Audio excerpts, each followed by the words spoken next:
Hulk, বরিশালের launch ঘাটে King Kong ঢুকছে, তুই বাঁচা বরিশাল রে। আমি যাচ্ছি বরিশাল রে বাঁচাতে। হাল্ক, তুই আমার স্পিড বোট নিয়ে যা, বরিশাল বাঁচা। ধন্যবাদ ভাই। হাল্ক, বরিশালে আপনাকে স্বাগতম। আপনি কং এর হাত থেকে আমাদের বরিশাল বাঁচান। ভয় পেও না, আমি তোমাদের বাঁচাবো। এই কং, এই বরিশাল আমার, তুই এখান থেকে চলে যা। তুই কি করবি হালকা? এক থাপ্পড়ে তোকে পদ্মা সেতুর ওপারে উড়াইয়া দিমু।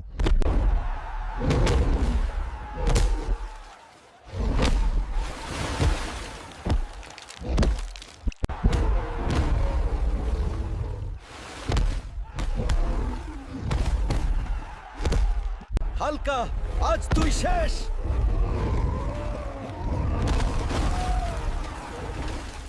বন্ধুরা, আমার শক্তি লাগবে দিক স্টোরেজ। তোমরা লাইক সাবস্ক্রাইব করে আমাকে শক্তি দাও, আমি যেন পরের পর্বে বরিশালকে বাঁচাতে